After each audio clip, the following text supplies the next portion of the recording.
Hello, everybody, and welcome back to the Lawcast. This time, we're going back to cover the time the NWO got its own pay-per-view. It's Sold Out, 1997.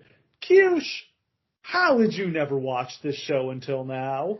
It's a really great question. I mean, I hadn't watched my watching of WCW has been so scattershot and random, especially since our podcast started. Like, it's just really just been like whatever you wanted to like narrate for me as I like took a tour through the Atlanta ages. But I just always heard this was such a shit show that like I just was never bothered to watch it. And people were not lying about how bad it is. But it's also just such an unbelievably interesting show. Yeah. Like, as I told you when we first got on this call together, you were like, what do you think of the show? And I was like, it's maybe the most interesting first 2 minutes of a show ever, followed by an incredibly boring show. But the takeoff from that is there's so many avenues that this show could have taken that could have made it one of the coolest shows ever made. What do you even compare this to? I guess, like, ECW One Night Stand? Like, just something, like, AEW doesn't have anything like this, where they're just like, we're going to do a show that takes place in an alternate universe. Yeah. It's WWE so difficult doesn't have to do. any equivalent of this today. Yeah. If they did, like, an all-bloodline show, which I'm sure that they could. Maybe those, like, weird underground Raws where they were just like, let's go to the basement. Yeah. So, yeah, we'll have Sold Out to cover in a little bit. But first, we've got some pretty big, juicy wrestling stories to cover, starting with Vince McMahon settling with the SEC. So these are fines in relation to Vince not properly disclosing his, basically hush money payments to Janelle Grant and several others. Those should have been reported as part of WWE's corporate filings. They were not. So Vince is going to pay back WWE $1.3 million and pay the SEC a $400,000 fine. I mean, it's not nothing, but if you were going to put together like a spectrum of how, this federal investigation could go for Vince, getting off with a fine is not too bad. I think this is the end of any risk he's facing federal criminal charges, barring some new evidence coming out. Yeah, that was the bummer. Like, remember, he's not going to go to, like, federal prison over the Janelle Grant stuff, probably. Yeah. But what he was probably going to go to federal prison for if he had been found guilty of was, like, stealing all of this money from the company and embezzling it. If they've decided that he can just pay back his stuff and do restitution, there's not a gigantically compelling case that's going to cause them to put this giant celebrity in prison. So our dreams of him living out the rest of his days behind bars are probably dashed here. He certainly seems to think that he's struck the ultimate victory chord because he went on like Twitter or something. It was just like, yep, declared I won. Victory, totally exonerated. Just make clear, Vince McMahon has not been exonerated of anything. This is him, like this fine and him paying it is admission of guilt that he broke securities law, but this does not mean that any of the charges against him are not true. Yeah, and I think that he would have been completely upfront with like, yep, I absolutely did do that thing. Here I am getting away with it. Cool. He does not give a fuck about the Janelle Grant trial. Doesn't seem all that concerned about it comparatively. Is already making plans to relaunch himself with a media empire. Yeah, I'm interested in these reports. He's started what I guess is a movie studio. Maybe they're going to have TV shows, documentaries, and he's hired, I don't know if Kevin Dunn's part of it, but he's hired some of his other former WWE stooges to work for him. Yeah, here's the thing. Beyond the stooges who also went down with Vince, who on earth would join this company? They commit. There's plenty of canceled people in Hollywood who he can make movies with. Mel Gibson, Johnny Depp, who's that dude who was in It Ends With Us? Justin Baldoni, whatever his name is. Yeah. I mean, you're right. There are a lot plenty of people who can't get hired by anyone else who will come work with Vince, I'm sure. Yep. So yeah, we'll keep our eye on this. The other piece of news with Vince is Janelle Grant's lawyer has said they're amending their lawsuit. It's not clear what's happening there, whether they have new evidence or whether they're changing their argument or what's happening. I think the deadline is coming up at the end of the month. I mean, it is possible that like they were also going to focus a lot of the trial on like the hush money payments. And they agreed to pause the lawsuit while this federal investigation was going on, which I could understand, but now I'm sure they're like, well, we wasted a bunch of time on this. Yep. How disappointing that must be for them to be like, wow, we'll pause because he might really go to like real fucking prison. Oh, actually, nope. Slap on the wrist. Great. Okay, fantastic. Another 6 months for witness testimony, witness memories to fade, for people to lose interest, et cetera, et cetera. Exactly. Story number 2, Raw's debut on Netflix drew a reported 4.9 million homes. Sounds like a lot, but I don't have anything to compare that to because no, I don't think anybody was going through and aggregating. That's a worldwide number. I don't think anybody was going through and aggregating how many people were watching Raw all around the world before. Like, it at the same time seems like a huge number and also like not that huge a number. Netflix gives you access to such a huge worldwide audience, but also it's difficult to trust their numbers because they're basically just reporting whatever the fuck they feel like reporting. They could have Nielsen track this, but I guess they don't. And like, there have been shows that they debuted before. It was just like 100 million views in the first day. Remarkably, everyone in the entire world watched that Red Notice movie, and I don't think I've ever met any of them. So like, I don't know if they've just always pumped that stuff up. This doesn't seem like a number that they pumped up. This sounds like the correct number, but it also probably sounds like about the number of people who are already watching Raw. The other question, I don't think that's the average. I think that's the aggregate. I think that's every household who watched even a minute of this. When Nielsen reports the viewership, they're reporting the average viewers from throughout the entire show, which, as you've seen, if you've ever seen one of the charts, ebbs and flows. Yeah, whereas the way that Netflix clearly tabulates this is they just have like a list of everybody who clicked on a thing, and they just load that up and say like, yep, that's all the people. Yeah. Yeah, so clearly, I mean, Raw had been doing, 1.5 million viewers or something like that? Yeah. That was domestic in the United States. I'm sure for that episode of Raw, they definitely got more viewers. I mean, Netflix has about the same number of subscribers as cable at this point, and I think its audience skews younger, its usage rate might be higher. The real interesting question about this is, like, do we have any reasonable sense for what their international viewership was? Because I don't think that we do. So it could be 3 million people from all over the rest of the world, and that's what they were already getting. I don't know that we'd know. Yeah, that's the thing, is like, I don't think anybody has access to all the data to know like how many people were watching Raw before in the United Kingdom and Japan. I don't know if Raw's on in Japan. All the countries around the world they had their international deals with. I also don't know, Triple H indicated in the press conference Netflix was happy with the numbers, but what else is he going to say?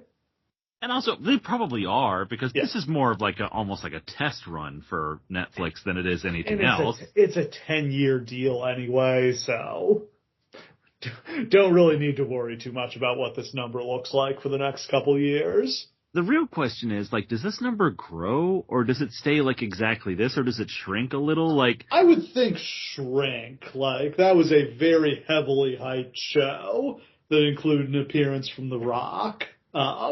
You would think it would shrink, but we don't have the numbers for this week yet. But there was a ton of marketing put into this. Like, if you went on Netflix, you couldn't, like, you were literally presented with, watch Raw right now. And I just don't know, I don't know how you're going to grow this viewership if that didn't do it, No, good question, but they don't really need to. They got their money. I mean, they're fine. Like, we're just speculating needlessly. Everything's great. Story number 3, WWE announces that both the men's and women's Royal Rumble will each feature 40 competitors this year. What did we do to deserve this? So, this is such a weird choice in a way, because, like, they're not hotter than they were last year or the year before They haven't necessarily. grown their roster. So this must be like a 3-brand. Like, we're going to get a lot of They're NXT going to people. need so many NXT. And I know they have a lot of really talented women in NXT, but for the men, they can make 40 work. It just means more surprise entrants or just more people people don't really care about. For the women, getting to 30 had been tough, I feel like. After that first one where they had like a million legend entrants, felt like they were using all the NXT women before, and nobody knew who any of them were. Then they used the TNA Women's Champion last year. I'm sure they'll have some of the TNA women this year too. Maybe some Japanese women. Well, see, this is the interesting question, right? Is that Rossi now can send some of his girls over. they have more access to like other promotions than they've ever realistically had before. So they could have anybody from TNA show up on this thing, anybody from Pro Wrestling Noah show up in this thing. Like, if Naomichi Marufuji shows up in the fucking Royal Rumble, I'm gonna lose my mind. But yeah, like I don't like this. Like, I think I'm fine with the spot in the Royal Rumble being a prestigious thing. I think a 30-person Rumble that lasts a little over an hour is about the perfect length for it. So padding it out with 10 more, and especially doing it for both the men and the women, doesn't really excite me. The only thing that I can think is that, and maybe this is just me giving them the benefit of the doubt, because like Triple H hasn't been somebody who's been struck by hubris all that much necessarily. And like, they've already sold the fucking tickets. So maybe they have something specific in mind that is causing them to do it this way. I would have to imagine that they do, because like, this isn't a thing that's going to brand your show and like draw more people in. I don't think people are that. It didn't work last time. Let's put it that way. No, what do you think it is? What would it be? A bunch more legends, some NXT call-ups, the Corey Graves Dangerous Alliance. Oh, the Corey Graves Dangerous Alliance. I love that so much. Gosh, the funny thing is, who are the legends nowadays? Like, that's people from like people who were wrestling in like 2014. Like, are we getting like Ryback's a legend now? You know what I mean? Like, Dolph Ziggler back is a legend. They're all stinking it up in AEW is the answer. Either AEW or, again, TNA is just a treasure trove of 2010s wrestlers from WWE. Yeah, I mean, you can get Dolph Ziggler in there. That would be fun. Like, there's some people to use. I don't know how many of them. Dolph Ziggler would get a nice nostalgia pop. I wouldn't mind seeing him. Absolutely. Santino? At the end of the day, if you have like a plan for like, they also had a plan the last time they did 40 that a stable was going to take over and run the like middle half. And that's really what made that tolerable. Is that going to happen here? They do have lots of stables. Because you add 10 guys on and suddenly it gets monotonous towards the end. Really does. So we'll see. That's coming up in about 2 weeks now. Boy, I can't wait to do the predictions for that because I have really no idea. Yeah. Cena? Or... I mean, Punk maybe. Rollins maybe. Reigns maybe. They have Sammy beat Gunther? I mean, who's going to face Cody? Do we really have Cena, I think. Yeah, I think so. So I don't think Cena's going to win the Rumble. I think he's going to come up agonizingly short, and then he'll win the Elimination Chamber to get a title shot. I want to see him go full Michaels and be like, I know what I have to do. Yeah. Yeah, have him be the runner-up or like, third out or something like that. Like, have him be hot but come up short. Just build more agony into this. Steve, a final 2 in the Rumble of CM Punk and John Cena. Oh my God. When Punk was doing his promo last night, I was just begging. I was like, please let Cena interrupt him. Like, the world needs to have those two interact. Can they let Punk interact with some people who aren't Seth Rollins or Drew McIntyre? Like, Punk's reaction when Rollins interrupted him was like my exact reaction. No, no more of this. We're done. Why is Punk not allowed to interact with anyone beyond the person he's been feuding with for 9 months straight? But yeah, it's like one of McMahon's worst tendencies that Triple H has continued, the just siloing people inside their own storyline. And like, I try to think of like, who could you put face to face in a ring right now that would get the biggest reaction? And I honestly think that Cena and Punk is probably the answer to that question. Yeah. All right. Let's turn the clock back to January 1997.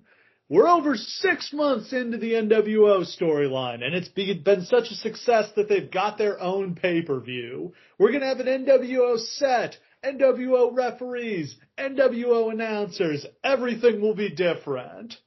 What a cool idea. It's a cool idea, but the second you start thinking about it, it all falls apart. Because, like, okay, why do they get this pay-per-view? Did they, like, win something in order to get this? Did they buy it? They won a bunch of Ted Turner's money. This was so unclear because they would always add so many stipulations. Remember, Fall Brawl had that stipulation where they were like, if they win, they get stuff paid for by WCW. So, like, this should have been something they won at Fall Brawl. It should have been, if they win Fall Brawl, they get their own pay-per-view. But it was not stated that. Like, this is not an officially sanctioned WCW event, although WCW championships are defended on it. A big piece that's missing here is context. So, like, either A, if, like, the War Games match at Fall Brawl had been for, like, Starrcade will, like, fall into the hands of the NWO if the NWO wins. Darkness befalls WCW. I love that. And then, like, you can send, like, All is lost. You can send your emissaries to try to win the titles back, but, like, it's under our roof, our rules, all no disqualification, like, the nightmare has come. That would have been unbelievable.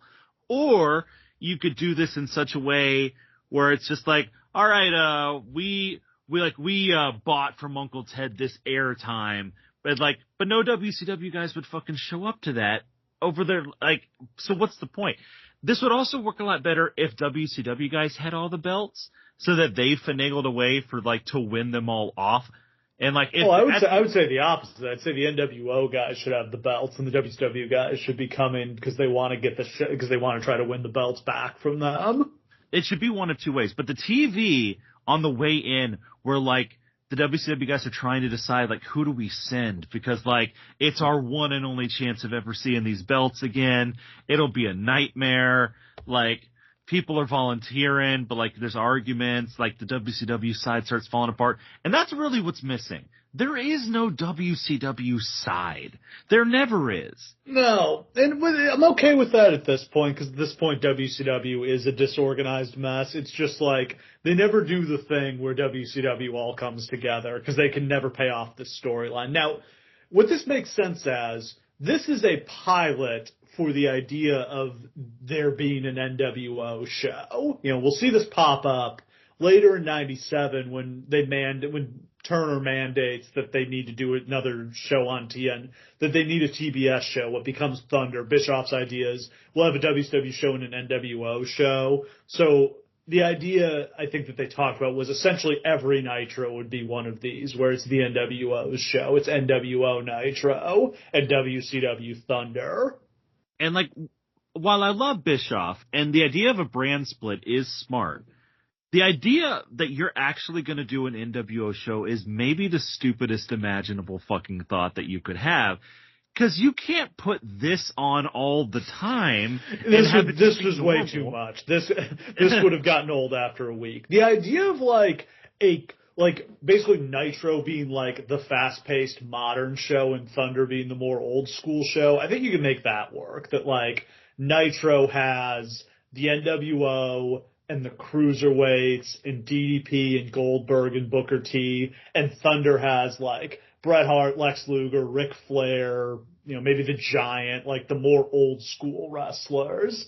That's an interesting idea. It's basically Collision before Collision. It is a good idea. But in order to do it, too, you have to activate the Wolfpack NWO split right then at that moment, because it can't just be a show entirely run by and for a heel stable.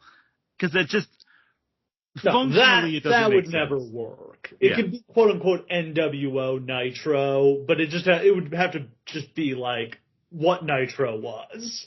Like, yeah, this would not work. This is a fun one time a year deal. But that's why I think, like, the trappings of this, if it was like a victory, we won this from WCW, we're gonna, like, pour garbage all over their, like, sacred event, is why I think it would have worked so much better as, like, a Starrcade or a Great American Bash. That is a great concept, that Fall Brawl, the stipulation should have been if the NWO wins, Starrcade is NWO Starrcade this year. And that's just incredible. Like, I love that idea so much. And it would, like, put WCW guys in, like, you got to win World War III to get a shot at Hogan. This would have been great. We talked about this when we covered the Invasion. How great would it have been if, because the Alliance wanted Invasion, Raw had become Nitro for a few weeks? So that's even a better, like, takeoff on that. So Starrcade is in WCW. You wake up in a nightmare world. It's like the bad future from Back to the Future 2. So, like, Starrcade becomes NWO Starrcade, and then it's whichever side wins that show. It's Nitro. It's Nitro. Yeah. And Holy shit. It's like an away game for WCW. It's like they're on the road. Every match is a no DQ. Yeah. Like, shitty Nick Patrick is the referee for all of them. No other WCW wrestlers are allowed in the building. They literally have to be, like, shuttled in, surrounded by cops and bikers. That was something they really should have had the WCW guys come in through the crowd like they had been making the NWO guys do before this. Yeah. Or what if there's even, like, only the WCW wrestlers invited are in the crowd in, like, their own little section in the back. And, like, did you? I liked that the WCW guys bought tickets here. I think the ending of the show should have been all the WCW guys jumped the railing and beat up the NWO. It should have been a riot, like the NWO guys have been doing to them. WCW gets their revenge this time. It's pretty fun that as the show is going on, you can see, like, the Nasty Boys and Ming, like, watching and reacting to the matches. That is fun, and, like, this had all the elements of, like, a powder keg that at the end would explode. And there's two ways that you can take this. First one is NWO completely dominates the night. It's a nightmare world. What are we going to do? And then it explodes in a riot at the end, and WCW finally fights back as a unified front. Or B, you can have WCW, like, really kind of, like, win some here. But WCW for the wins only time ever. But WCW wins every belt except the main one. That's a strange choice that this is because before this, the NWO is basically, I mean, Hogan lost at Starrcade. Hogan and the Giant both lost at Starrcade. NWO lose so many matches tonight is an interesting choice. And I swear to God, the matches chosen for this show feel like they were pulled out of a fucking hat. Like, they mean nothing in the larger fight. The matches just get continually, until you get to the last three, which are all fine, the matches get continually worse as we go along. But I want you to imagine, like, if this was, like, a big WCW versus NWO thing, WCW agonizing over who they're going to send to get their belts back. The final three matches are the people they would have chosen. That makes total sense. Why the fuck are we having a fucking Hugh Morris? Send him in. He'll take him down. All right. So how did we get here? At Starrcade, Piper beat Hogan, and everyone thought Piper had won the title. But then it just turned out it wasn't a non-title match and something that, like, wasn't real. And they didn't even make it part of the storyline that, like, Hogan wouldn't put the belt up. It was just like, oh, the belt wasn't on the line. I'm sorry. Imagine if that Starrcade finish had been for Nitro stays in the hands of WCW. You wouldn't have even had to have the belt on the line. It would have meant just as much. The night after Starrcade, the NWO beat up Piper, but the Giant refused to join in because he was mad at Hogan for refusing to defend the title against him after he had won World War III. So the Giant got kicked out of the NWO, and that set us up for Hogan versus Giant as the main event here. Why did they have Giant join the NWO in the first place if he was going to get kicked out after, 3 months? Is he the one who joined because they didn't have access to 6 yet?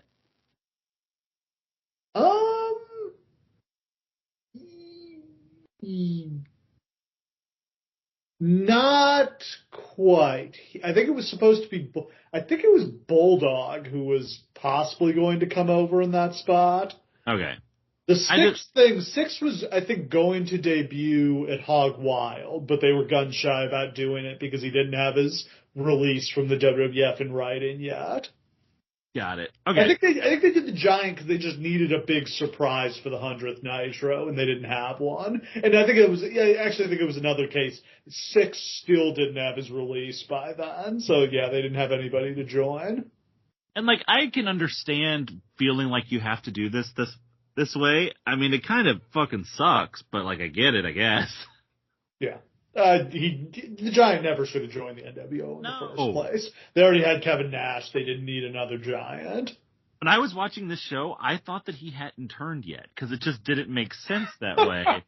He had already come and gone. Yeah, he rejoins again a year after this. No wonder the buy rate for this shit is so fucking bad because, like, why would anyone give a shit about that? 2 weeks before this, they held Nitro in the Superdome in New Orleans and drew over 10,000 people, which was a pretty stunning achievement for a company that was struggling to give TV tickets away for their TV tapings a few years before this. Very true. This was the Nitro where DDP turned down an invitation to the NWO and hit Scott Hall with the Diamond Cutter to become a star in one night. Maybe the coolest single moment of the entire thing. Rocked.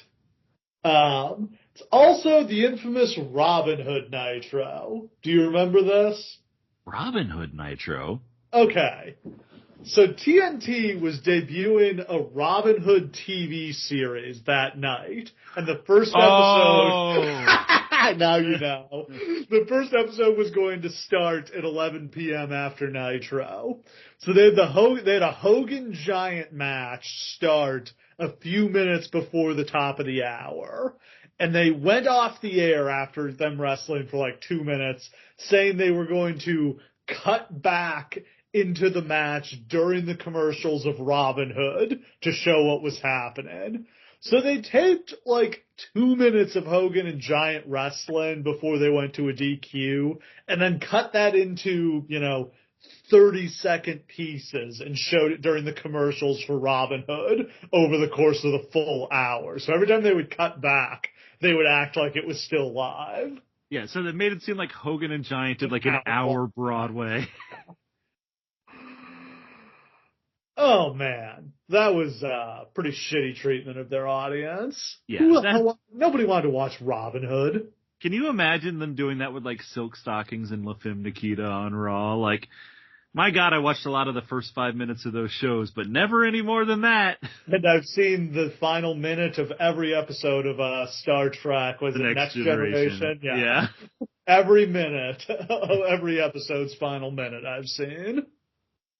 Sheesh. The next week, Nitro was at the United Center in Chicago, and they drew over 17,000 people. Just shattered the company record. The fact that, like, they are doing numbers like that for Nitros. Wild. And we're going to come into this, and they're going to run it in, like, Cedar fucking Rapids and draw, like, I don't even know, like 7,000 people and a shitty buy rate. Why? On that show, Randy Savage opened it, making his first appearance since Halloween Havoc, and he sat in the ring saying he had been blackballed by Eric Bischoff, and he wasn't going anywhere until somebody came out to give him a new contract. Eventually, Sting came down from the rafters. I think this was the first time he had done this, and he whispered something in Savage's ear, and they left together. I thought that was a very cool and intriguing story beat. Shouldn't the main event of this show been like Savage versus Hogan or something? At least like it seeming like Savage is going to be part of WCW again.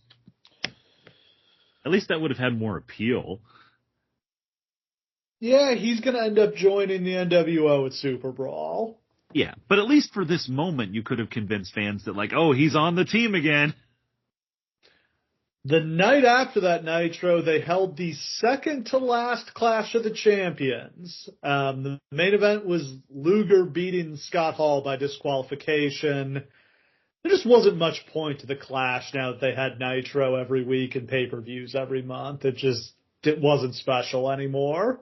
It feels like a concept like unstuck from time here. It's only 97, but it might as well be 2057 for all it feels like the Clash is relevant.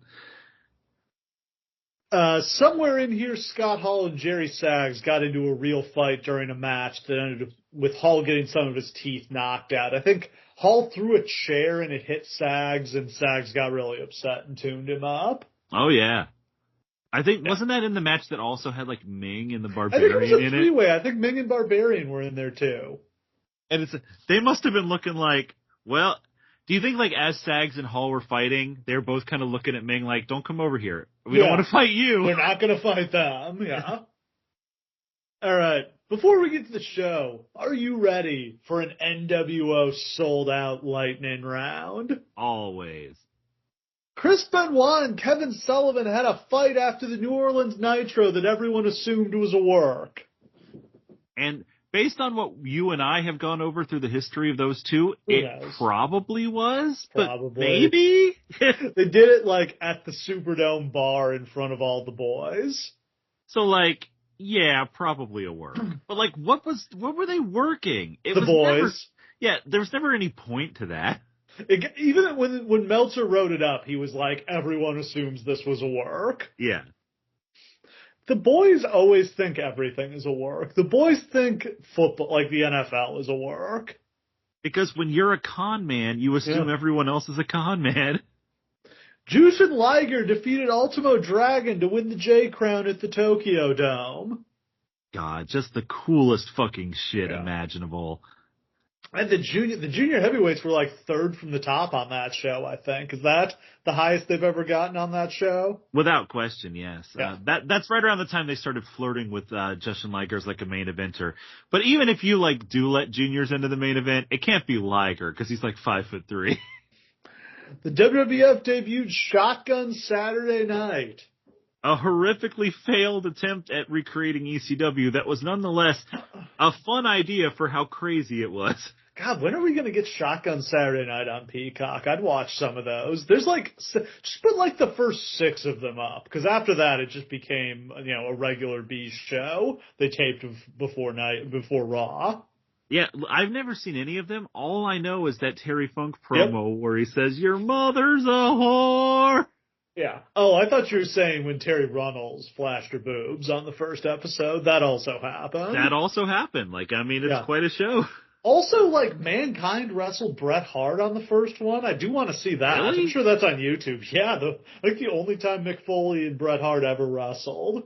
They should have kept doing this once they got the world, and they could have just done it in their own club. That's an idea. Maybe Tony Khan should start a nightclub and they should run Collision from there. I feel like there's no way Tony Khan could run a not corny nightclub. He's not the guy. Dr. Jerry Graham passed away, Vince McMahon's favorite wrestler. Have you ever seen any Dr. Jerry Graham matches? No. He's all right. Randy Savage got a reported $1 million a year contract to re-sign. Got that Sting money. Yeah. I mean, that's how much these contracts are escalating. That people were freaking out that Hall and Nash got, I don't know, $700,000, and a couple months later, Savage gets $1 million. And let's just look at this in context, because, like, today, obviously, that would be more money just due to inflation, but also, they got guys there now who are making, like, way more than $1 million. I mean, wrestler salaries have exploded. I don't think they've nearly kept up. Like as a percentage of the revenue. Because if they were, they'd be getting paid like NBA players. About to say, if I was Roman Reigns' agent, I'd be asking for $20 million. Like it's preposterous to not be getting it. And finally, the Hammer. During a speech to a national cable convention, Ted Turner was asked why Hulk Hogan turned heel. He responded, "Why not?" and said that change was a good thing. He then proceeded to boast about WCW's ratings before plugging the WCW hotline. So, like, if anybody ever wondered how much Ted knew about it, cared about it, he did. Knew the hotline number! Off the top of his fucking head. Knew the hotline? I cannot believe. Maybe he didn't know I think I did. I think in the report it said he did actually reference the number. This was like televised on C-SPAN, this convention. If I asked you the question, I think because there was speculation Turner was going to run for president in 2000 is probably why C-SPAN covered that. Right. If I asked you the question, who is the richest person who ever read the Wrestling Observer? Do you think the answer is Ted Turner? Any chance Elon Musk has? Now that's a question, buddy. Do you think he and Trump are just sitting up watching the WrestleMania Trump was on? I mean, Vince. I mean, sure. I don't know, Vince today richer than Ted Turner then. I don't know. That's a really interesting question. Yeah. All right, to get into the show, it's Saturday, January the 25th, 1997. I don't really know why this is Saturday pay-per-view. Actually, the Super Bowl may have been the next night. Another good reason why this buy rate would be shit if that was true. It was. The Green Bay Packers defeated the New England Patriots 35-21 at the Superdome in New Orleans. As I recall, that was quite a big one at the time, actually. That was the Desmond Howard. The crowning of Brett Favre. Yeah. Packers, it was a push. Packers were favored by 14. They won by 14. Those odds makers are good. Yeah. Halftime show. Blues Brothers, James Brown, and ZZ Top. Holy shit. That was dated even then. We used to have some really, really bad halftime shows. We used to be a proper country. Yeah. So that would explain why this was on a Saturday, because they didn't want to go head-to-head with the Super Bowl. But why are you running on the same weekend as the Super Bowl anyway? Good question.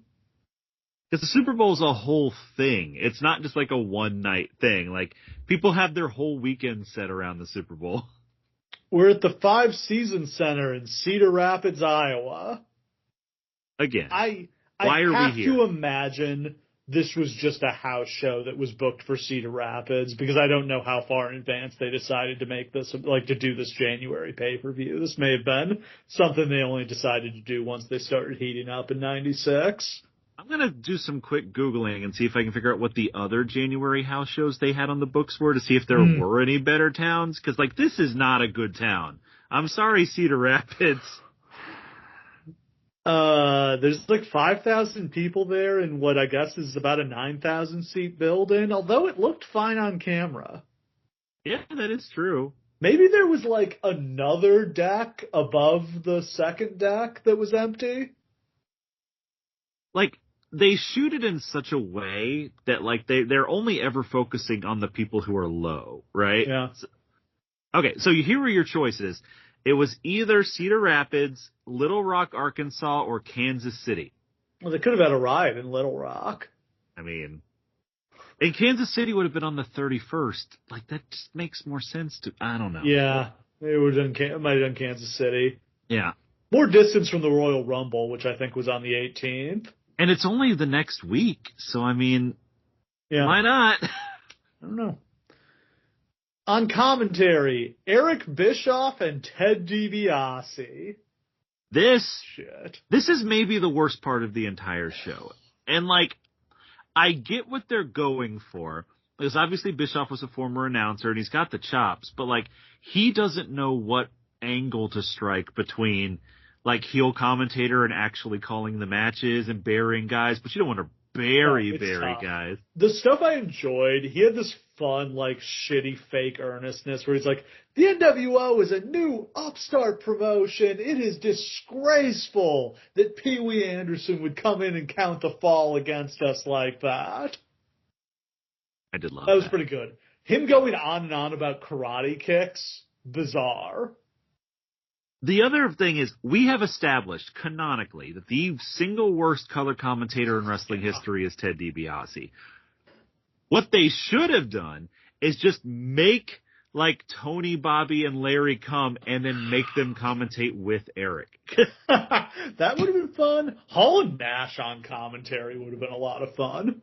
Oh, man. I mean, we saw Nash as, Chet Lemon and Booker T as Black Snow on TNA, and that was maybe the best episode of Impact ever. There was an amazing episode of Thunder that Nash did commentary on. It was like the last show he booked, and he just spent the whole time making fun of it. And my God, is he funny on commentary? Oh my! When That's Unleashed, an idea. And then like Bischoff would have just had to call the tag match solo, or you could have brought out DiBiase just for that one. but like, and here's the thing though, and this is the unfortunate thing, is you put Nash on commentary, or you have this Bischoff on commentary, and suddenly none of the matches feel like they mean anything because they're just shitting on guys, which of course they are. They're heels, but it's hard to get invested in a match.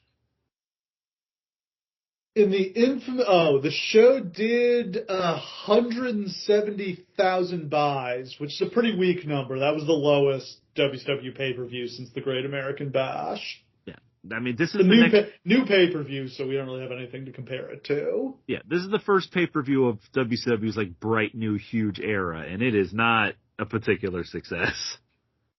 In the infamous opening, the WCW guys ride through the streets of Cedar Rapids on the backs of dump trucks. Okay, I had always heard about this, like, yeah, they're riding garbage trucks. This is so fucking stupid. I want to point something clearly out, okay? Them riding on the side of garbage trucks is kind of weird.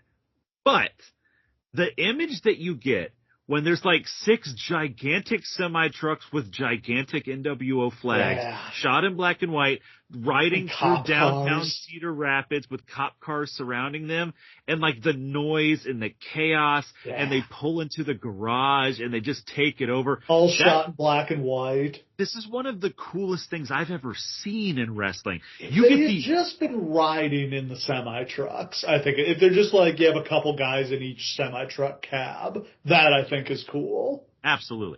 Obviously, or just in the backs of limos. You could just have a motorcade. Yeah, obviously they wanted to have like their guys like up front and center, but like there's just something about that image that feels like an invading army coming to like occupy a town. On us. Yeah, is this the time to talk about the fascism? Is this? Yes, because then I love the promo. They do an opening promo where Bischoff's like behind a podium being like, "We love you," and it's got all the quick cuts, which is this is based on like German expressionist filmmaking, right? Yeah, Metropolis and whatever. And like the NWO, I don't know who it was in the WCW organization that knew so much about like. I assume it was Neil Pruitt. About like vaguely white supremacist fascist imagery, but like that's a lot of what the NWO borrows from. And I'm not going to hate on that because a lot of it is fucking cool in this context to see. But holy shit, they really double down on it here, and it's like a fascist nightmare in here. Yeah, no, I love that. And then we cut into the arena. It has a set of stairs and a podium that Bischoff addresses the crowd from. And he introduces Hall and Nash and Hogan, who all appear on the screens behind him, and they've like pre-recorded some dialogue that makes it seem like they're talking to each other. That was very technologically advanced for 1997. Yeah. Unfortunately, you can't see the screens very well because they're up on top of the staircase and they're not like clear to see. It is a cool idea. They have so many ideas, and they're just chucking them all into a bucket and just seeing what comes out. The stairway is surrounded by bikers who are just sitting on their bikes. There's a live band playing all of the entrance music. None of the WCW guys get any music. And there's an announcer. It's not Bischoff, right? It's like that's Neil Pruitt. That's the NWO voice. Yeah, and like it'll be like, here comes Chris Jericho. He thinks he's somewhere north of the border. And then it'll be like, and here comes Masahiro Chono, the greatest international wrestling sensation. Yeah. Yeah, I appreciate the lengths they went to make this seem different than a normal pay-per-view. Also, my favorite arena to play in a wrestling video game is NWO Souled Out. I bet that's probably true. Yeah. This should come as no surprise to anyone. There's something very small scale about it all because like the stairs take up. There's only like 5,000 people there. And the stairs take up like the whole fucking entryway. So it's just this giant flight of stairs, a short ramp, and then the ring. Bischoff has his hoodie tucked into his jeans. Yeah, when you look back at this, remembering that these guys were supposed to be the coolest dudes ever. Fashion disaster. when they were coming in through the garage and like too sweeting each other and stuff, just a bunch of lame dads, like fucking jabronis left and right. Acid wash jeans, tucked in t-shirts, no belts, fanny packs, like windbreakers, all the absolute worst of 90s fashion. I forget who it was. I think it was Michael Wall Street. There's a moment where they're all too sweeting each other in the garage, and he tries desperately to too sweet somebody, and nobody will too sweet him. Why is Michael Wall Street in the NWO? Dude, I don't know. Just because he's a former WWF guy. Like, I understand that that's mostly the criteria, but man, it creates a lot of weird-ass members of this group. Opening match, Chris Jericho against Masa Chono. Now, in terms of, like, matches that I am so happy got booked on a card somewhere sometime, like, that kicks so much ass, right? This match was all right. You know, I never really liked Chono's WCW matches because I just feel like the crowd didn't really know how to respond to him. Yeah, Chono is like a big match wrestler in Japan who, like, he doesn't work fast and he doesn't work flashy, so it's hard to pull him in for one night and expect him to get over. He is the coolest man who ever lived around this time. Just him walking down the fucking stairs in his, like, leather jacket and shit, he looks very cool. Nick Patrick is the referee in an NWO shirt and a backwards baseball cap. And everyone's just wearing jeans. Yeah. Like, the wrestlers are wearing, like, Jericho's not, but, like, the wrestlers are wearing jeans, and everybody's wearing backwards hats and t-shirts tucked in. It's almost like a bunkhouse stampede. It feels that way. As the match gets going, we see Harlem Heat, the Nasty Boys, the Faces of Fear, and Arn Anderson taking seats in the crowd. I wish that mattered in some way during this show, you know? All these years later, they did that for the Raw premiere. They had a bunch of people sitting in the crowd for that. That is cool. What show was it that everybody was in, like, the front row and then they do jump the guardrail? Like, what? Oh. I don't remember. It was the WCW show, right? Where, like, Mysterio and them were there. Was that Starrcade 97? Starrcade 97. A bunch of them jumped in the ring to celebrate with Sting. Yeah. Yeah. That's right. Jericho hits a dive to the floor, but then he charges Chono and misses and hits the ring post. Crowd starts chanting USA as Chono wears Jericho down. They know Jericho was born in New York and has dual citizenship.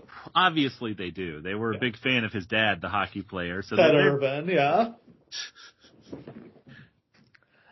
Chono goes to the floor and sets up a table. He tries to suplex Jericho off the apron and through it, but Jericho reverses it. He suplexes him into the ring, and then he hits him with a missile drop kick.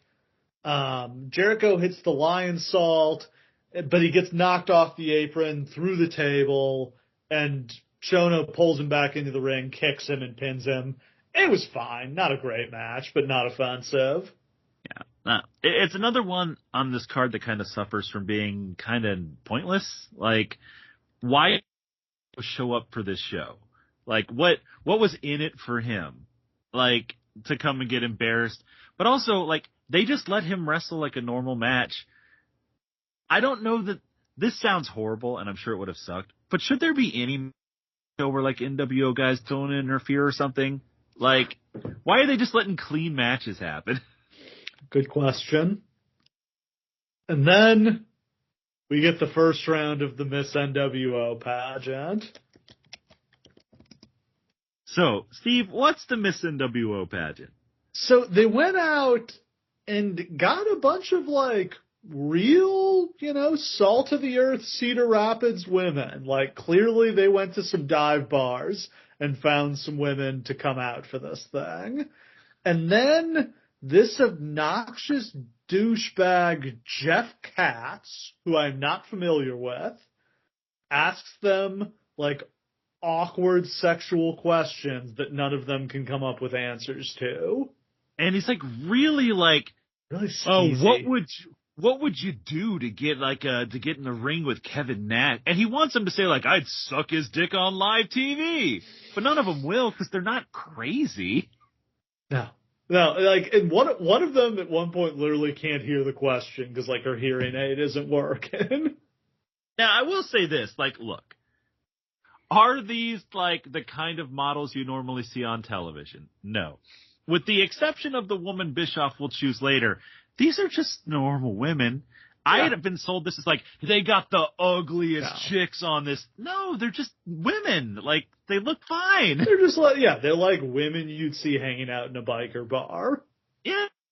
Like, hideously ugly, horrible women. Yeah, so the questions, and they go back these throughout the night. I don't remember the order, but the questions are things like, what would you do to get a part in the next Hulk Hogan movie? What outfit would you wear for Vincent? What would you do for Scott Norton to help solve his Flash problem? And yeah, every single time the woman like pauses for a moment, like, deer in the headlights. Whatever I have to do. And the guy's like, not good enough. God, I wanted to punch. This guy had heat. Like, I wanted to see this guy get his ass kicked. I wish I knew who the fuck this guy was. Because this is like the Bubba the Love Sponge role. You know what I mean? This would have been like Jeff Katz.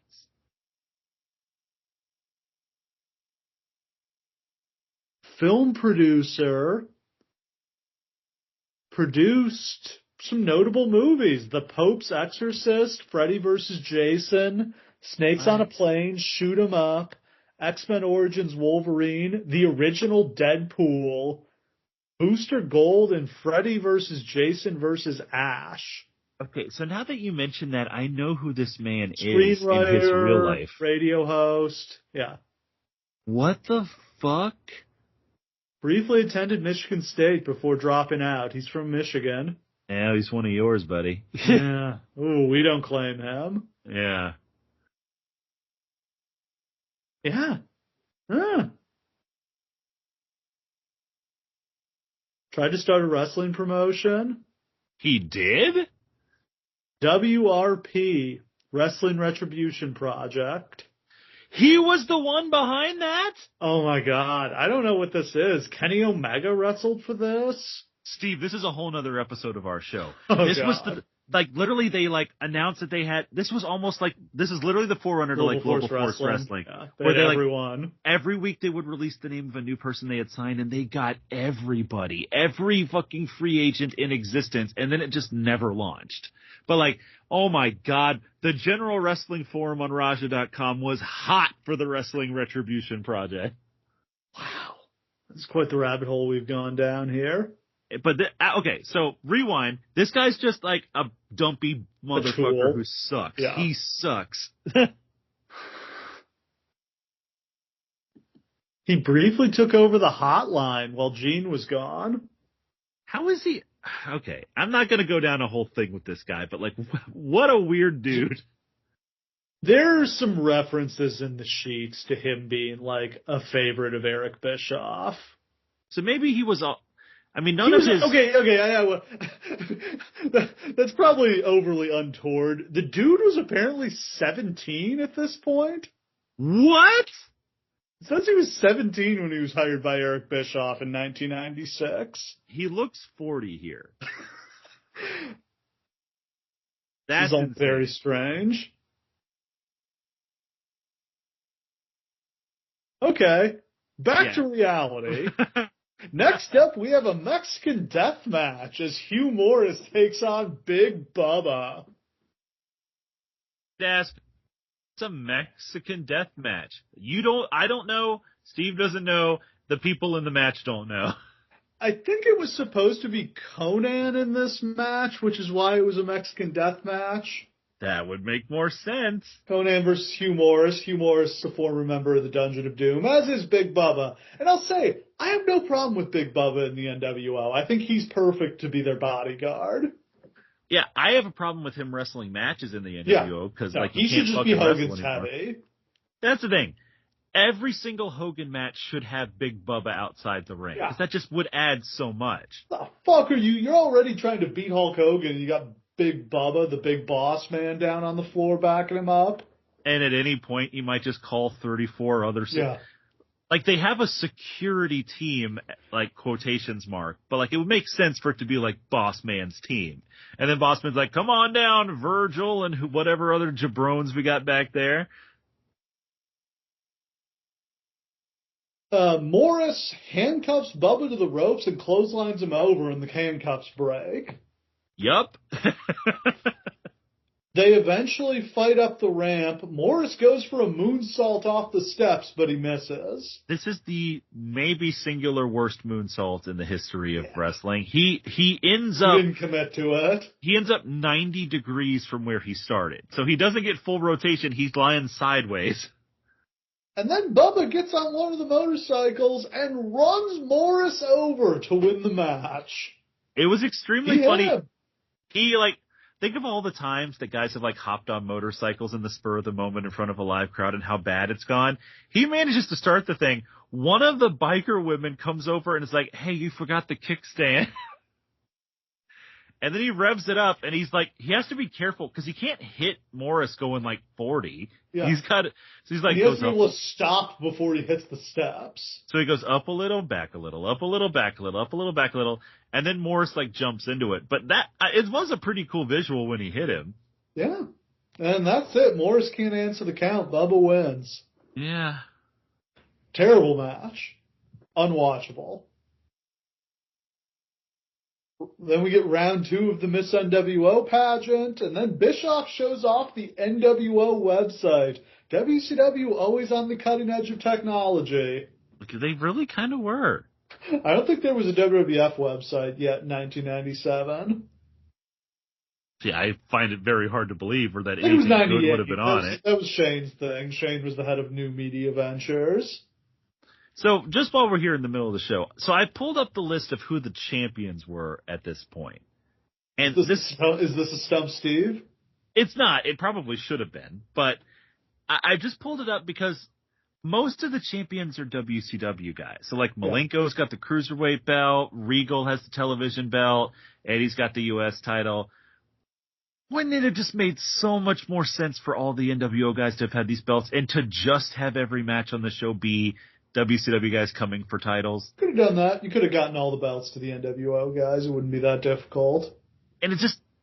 You have plenty of guys in this stable. You've got like 15 guys at this point. Maybe I'm being overly pedantic, but like I can't help struggling with the idea of like why Jericho and Hugh Morris and these guys ever showed up to this show. Like, they're idiots. Like, it's so fucking stupid. Next up, speaking of being fucking stupid, that's us for watching this garbage. Jeff Jarrett versus Michael Wall Street. Holy shit. This goes so long. This was 10 minutes. And this is another thing that's boring. Jarrett Two scoops of vanilla ice cream here. Jarrett was not a babyface at this point, right? He's a heel. I mean, to the extent the Four Horsemen, it was always a little unclear whether they were really heels or babyface, but Jarrett was a heel even in that context. Like, the whole point was everybody knew he was a fake and he was going to turn on Flair. Yeah. To make the NWO look particularly good on this show, you should not only be sending baby faces, but the baby faces your fans actually like. At this point, the fans hate Jericho, they don't care about Morris, and they hate Jarrett. Jarrett ends up getting the win after Steve McMichael smashes the briefcase over Wall Street's head, and McMichael threatens Patrick to force him to count. So WCW gets on the board with their first victory of the night. 2-1 for the NWO. Again, Jeff Jarrett, the hero of the WCW. Then we get Buff Bagwell versus Scotty Riggs. For some unfathomable reason, this goes 14 minutes. Okay, I'm going to make a hot take here, guys.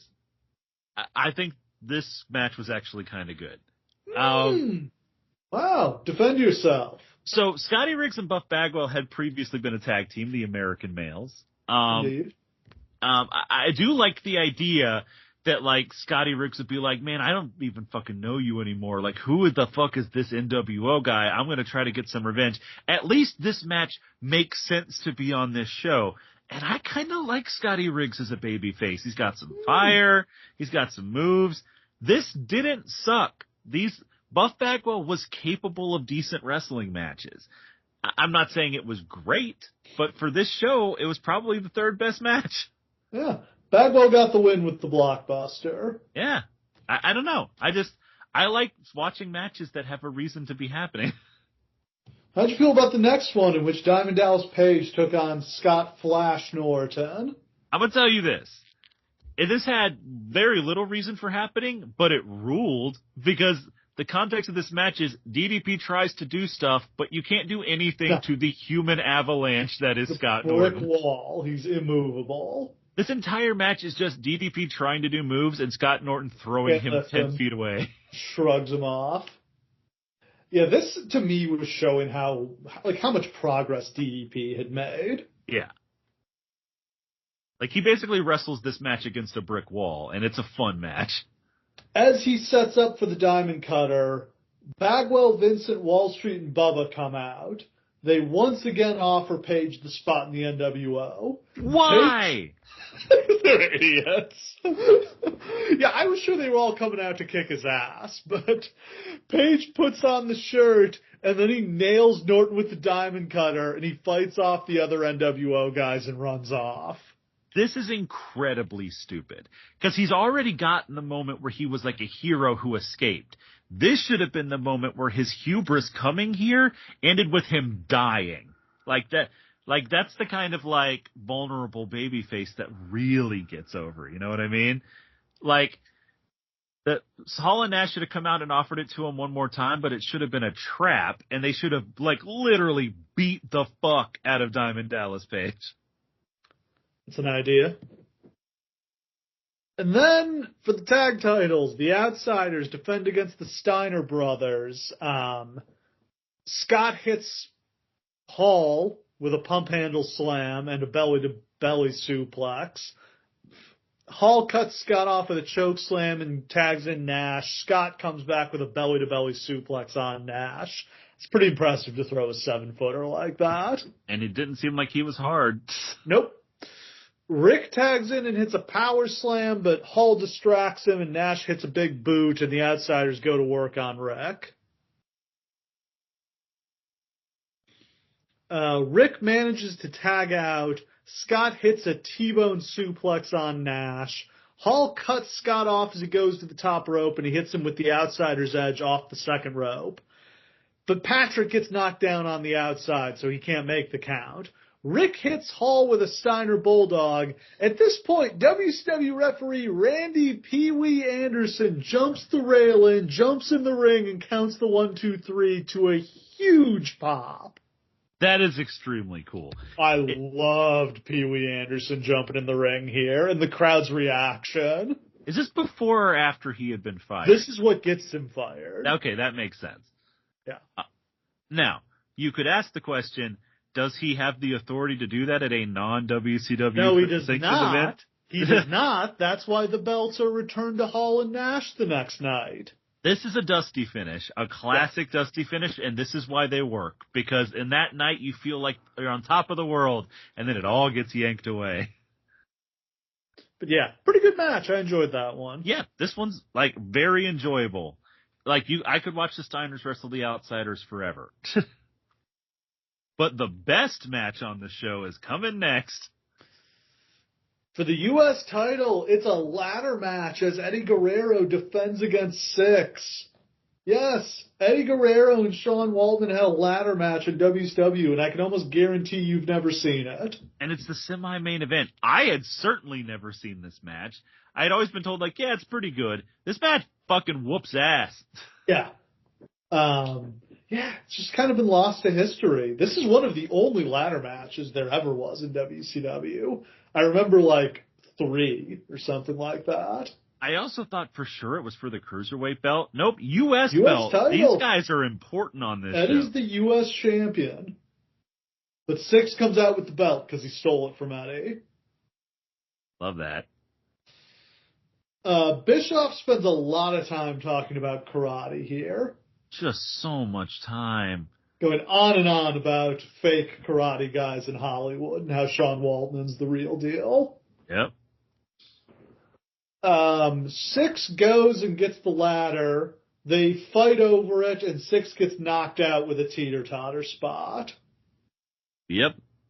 Six whips Eddie into the ladder in the corner of the ring. Then he stomps the ladder on Eddie and flapjacks him onto it. I love how Bischoff keeps being like, oh, that was an accident. He didn't mean to do that.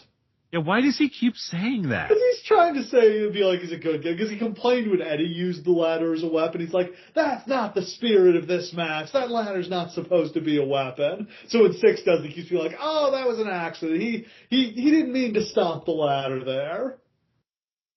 That makes sense. Where is this in the chronology of ladder matches? Has there been one since, like, Shawn Razor 2? No, I don't think so. So this is literally like the third major American ladder match. Yep. That's crazy, because they do a lot of innovative shit here. DiBiase on commentary keeps referencing like, oh yeah, I think I saw Hall do that in a ladder match once. Which is true, but fucking weird to say. Six goes to ride the ladder down onto Eddie, but Eddie cuts him off with a dropkick. Crowd really got behind Eddie here. They were chanting for him. Eddie had a moment in like late 96, early 97 where he could have been like literally the babyface face of WCW. Like you the bleeding the story heart. Where they did the focus groups and Eddie got by far the best responses of any of their baby faces? Yes, and they were like, well, that can't be true, and they just ignored it. Eddie climbs the ladder. Six follows him up. Six jumps and kicks Eddie and knocks him off the ladder. Holy shit, he got air on this. That was incredible. I don't think he actually caught him, but it looked close enough. Yeah. They fight on top of the ladder, and they both end up going off.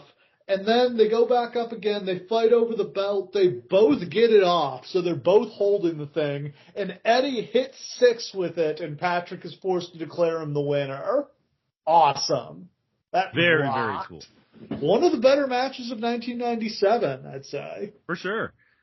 Realistically, should both Eddie and the Steiners have won? Because they kind of dilute each other's moment, but whatever. Like, this is just a great match. This is the thing is, like, it's hard to say I would try. The Pee Wee Anderson firing is so great. Yeah, that should have been like he the could have one. just had Six. He could have just had Six win this match. Like Patrick could have grabbed Eddie's foot or something as he was climbing. That probably should have happened, and then Eddie God, could just get it back. Six is the U.S. champion would have been so much heat. That like, little shithead has the U.S. belt for heavyweights. Ugh. And you probably should have. You could have come out of this show with the NWO having all the belts. That's what should have. You either go in with them having all the belts. Aren't you looking for the evolution moment here where they all pose with the belts on the ramp at the end? Because that's the point, is that the darkness is so dark that you can't possibly see how it could ever end. And then you get these lights in the dark moments, like when like Luger beats Hogan on Nitro. And you can cut up to Sting in the rafters watching them. Like, I think that's your ending. Yeah, it has to be so bad. Sting joined by Savage and maybe Luger up there too. Because there's a lot of guys who aren't on this show. You could have imagine like Sting's forming an army in the rafters. Yeah. That would be cool. Of course, the rafters in this building are only like 20 feet up, so maybe that would have looked weird. All right, it's time for the finals of Miss NWO. They pick the oldest woman, and Bischoff makes out with her in hilarious and disgusting fashion. Credit to Bischoff. It's much funnier that it's the oldest woman he makes out with instead of one of the reasonably attractive ones. And, like, if you think when Steve says that he makes out with him that he, like, kisses her and does, like, the fake kiss, this motherfucker goes for it.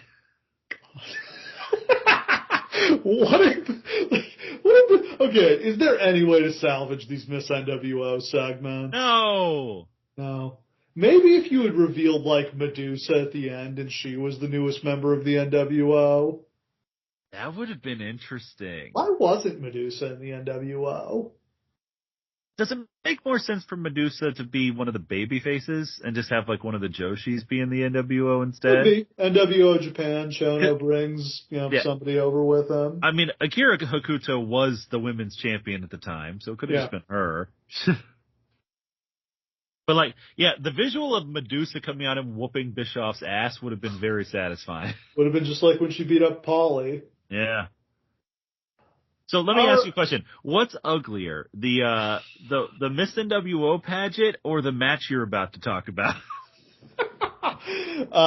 We do literally see Giant's whole ass at the end of this match. So Yup. I can say this.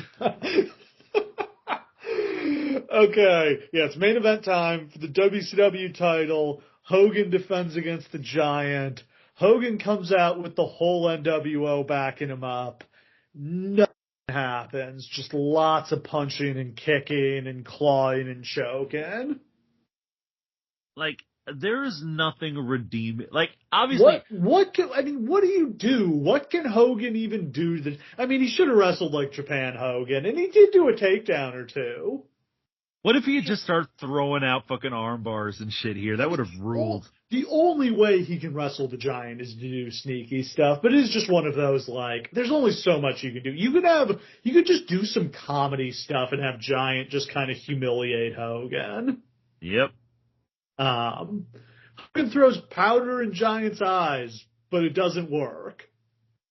Because the Giant is the first babyface ever to just close his eyes.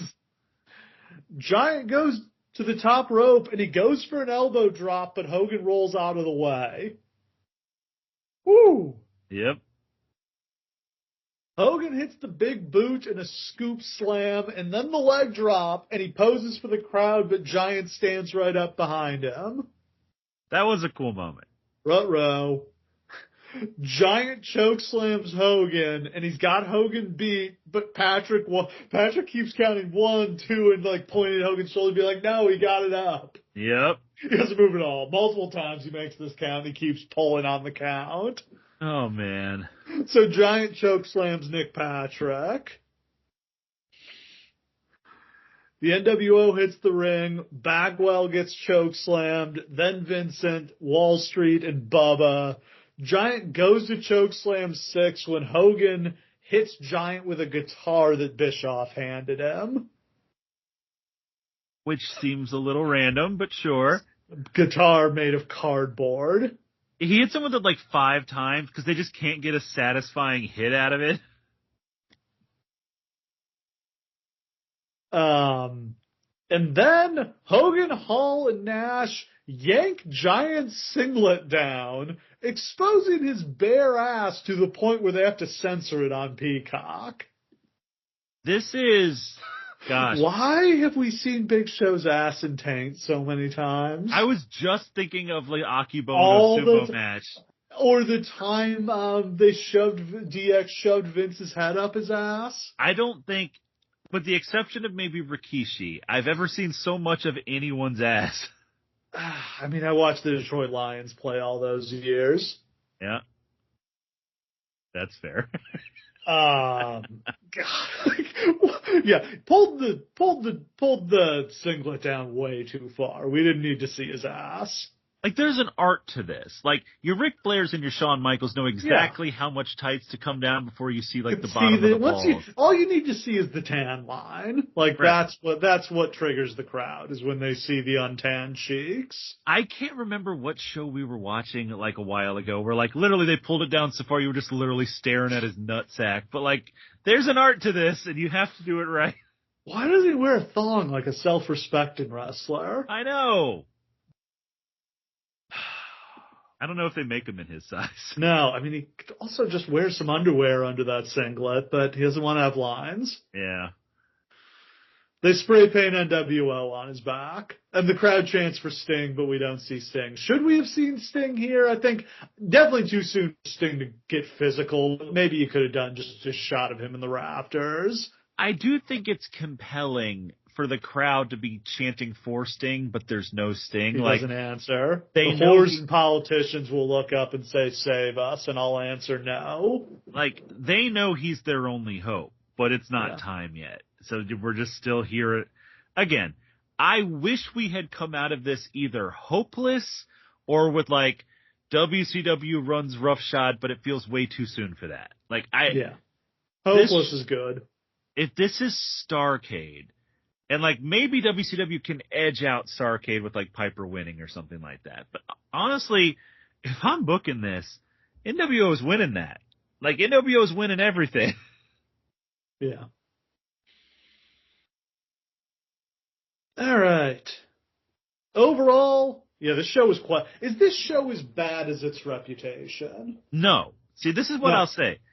It's Meltzer large. called it the worst pay-per-view in history to this point. This has nothing on the 91 Bash. The way people talk about this show, it's preposterous. Like, even like the pay-per-views going on in WWE in 1996 and 97 are worse than this. Yeah.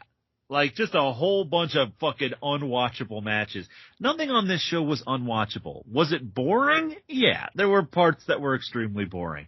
But just the vibe alone carries this to a watchable place. All right. Twitter questions.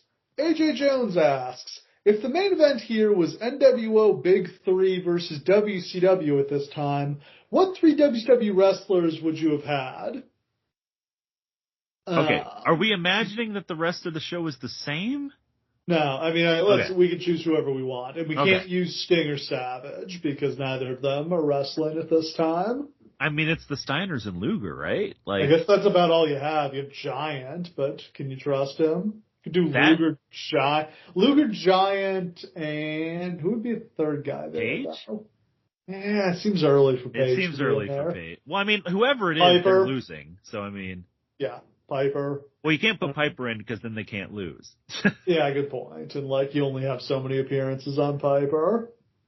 Like, you can do the exact finish that I talked about where Diamond Dallas Page dies if you put him in this match and then he takes the fall and then dies. Yeah. Because this should end the same way with the NWO running roughshod. So, like, they gotta lose. Review the World asks, if the Eddie Guerrero versus Six ladder match happened at another show and not one universally seen as a joke, would it be remembered as a better match? Yeah, probably. Yeah, I mean, I think, like we both said, it's super underrated historically. If that exact match had happened on Nitro, like, it would have been a formative memory for, like, lots of people. This would be, that's a good point. That would have been an incredible Nitro main event. Random question. Like, if you were, like, carving out who the greatest ladder match wrestlers of all time were, Eddie's, like, near the top, right? Yeah, who else got to kick the shit out of a fan who knocked his ladder over and had him land on his feet? Hell yeah. I think it's just like, you get to a point where it's like Michaels, Eddie, Jeff Hardy, and like, it's a toppy top list. Alright, have we got to stump Steve? We sure do, buddy. Of course we do. Probably not due to the success of the show, but still, this show was not distributed by WCW on VHS. Did you know that? No, I did not. That's weird. There were 2 other shows during this year, 2 other pay-per-views put on by WCW that were not distributed on VHS. Can you name them?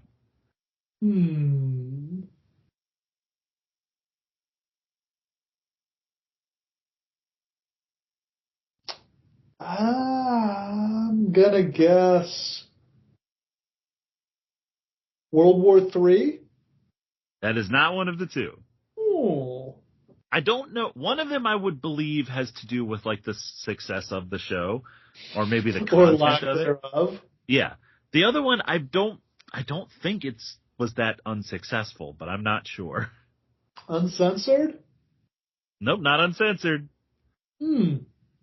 Answer to the question: Road Wild and Fall Brawl. Huh. Road Wild had a title. The world title changed hands. Hogan beat Luger. I'm surprised that wasn't distributed. Yeah, I don't know what the rhyme or reason for those was, but for some reason those 3 pay-per-views not distributed on VHS, you could not have rented them from Blockbuster at the time. That's weird. That Fall Brawl's the one where Flair dies, so maybe it was too bloody. And that might actually be what it is. That like the biker aesthetic may have been a little edgy, and then there might be something. I know that they distributed 96 because it's the one that has Hogan. The cover has Hogan still in his red and yellow, and it says "Ain't no easy riders here."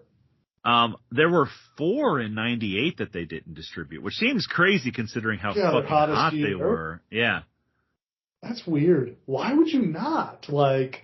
They didn't think they were going to sell enough for it to be worth it? I would think just the rental business you would do on these things would be huge. I completely agree. In I know '98, when I was a kid, I was renting any wrestling tape that came into the store. yeah, in '98, I'm sorry, it was only 3 in '98, but it was Sold Out again. Spring Stampede and Great American Bash were not released on VHS in North America, but they all were in Europe. Now, very little happens on any of those shows, but Right. still. No, Spring Stampede has a title change. Savage beats Sting. And to my knowledge, those are the only 6 shows ever not released in North America by WCW, aside from Super Brawl 4, the WCW Japan Super Show 2 and 3, Collision in Korea, and the last 2, Sin and Greed. Yeah. By which point the company had gone out of business. Right. But it's just weird that in the I'm peak sure of their business. I would imagine the German pay-per-view Millennium Final didn't get a home video release. Probably true. But who knows? All right.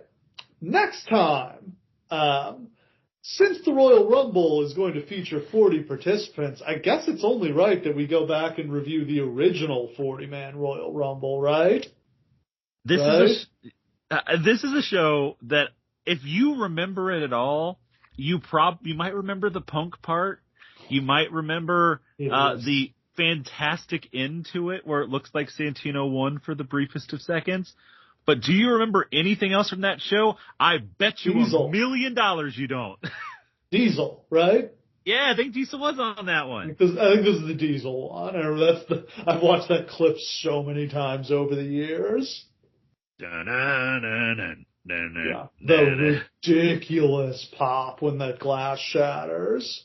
And the funniest thing is that, like, I would bet so much money that those motherfuckers watching that had never seen Diesel during his era. That's so cool. It's so much cooler that he was Diesel instead of Kevin Nash. I remember after that being like, oh, what if we could get Scott Hall to come back as Razor Ramon one time? Fuck yeah. That would have been amazing, but he just wasn't in the physical condition for it. Yeah. But yeah. My memory is it's a pretty bad show from a pretty bad time from the company, but maybe it'll surprise me. Maybe. I've been surprised before. This show wasn't as bad as I thought. Again, we're just here breaking down narratives, boys and girls. The things that you thought everyone says are shit aren't that bad, and the things that everyone says are great often are. Yeah, we'll have all that and more next time on the Lawcast. Thanks for listening. We'll see you again next time.